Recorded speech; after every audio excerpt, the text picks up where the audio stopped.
40 টাকা KG sir. আলু তো ভালো আলু স্যার। না স্যার, আলু ফ্রেশ স্যার, ভালো আলু স্যার। আচ্ছা ঠিক আছে, এখন দাও।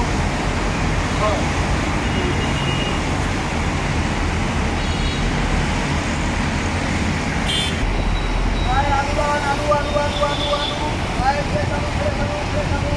টাকা আলু আন, টাকা ফ্রেশ আলু ফ্রেশ আলু। টাকা 40 টাকা কেজি।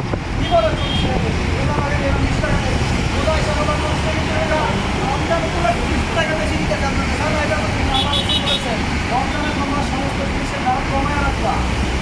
রমজানের পণ্যের দাম কমালে আমার মনে হয় তোমাদের আজকাল তোমরা রমজানের সময় আর কিছু দাম বাড়ায় দিবে, আমরা বলছি নাকি মুসলমান না, তো কেন তুমি দামটা বাড়াই না? আমার ভুলে গেছে টাকা জমা করো।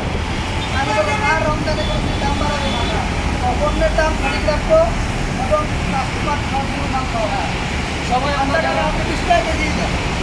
যারা আমরা ব্যবসা বাণিজ্য করি রমজান উপলক্ষে, আমরা এই সমস্ত পণ্য যেই দাম আগে আসছে এখনও আমরা দরে কমায় রাখবো, আপনারা আমরা সমান সমান রাখবো, পণ্যের দাম বাড়াবো না ইনশাল্লাহ। ঠিক এবং আছে, আমাদের ভিডিওগুলো ভালো লাগলে লাইক, কমেন্ট এবং শেয়ার করে সাবস্ক্রাইব করে পাশে থাকবেন। আল্লাহ হাফেজ।